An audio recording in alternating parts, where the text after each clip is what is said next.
এই পর্নোগ্রাফিতে চ্যাম্পিয়নশিপ অর্জন করছে। বাংলাদেশের দুজন নাগরিক যাদের বয়স দুজনেরই 28 এবং তারা কাপল, তাদেরকে অ্যারেস্ট করেছি বান্দরবন থেকে।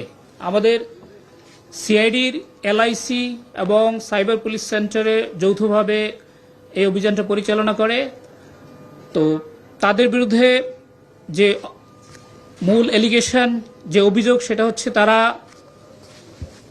পর্নোগ্রাফি প্রস্তুত, পরিবহন এবং কেনাবেচা, ট্রান্সমিট এবং এই কাজে অন্যদেরকে উদ্বুদ্ধ করার অপরাধে তাদেরকে গ্রেপ্তার করা হয়েছে।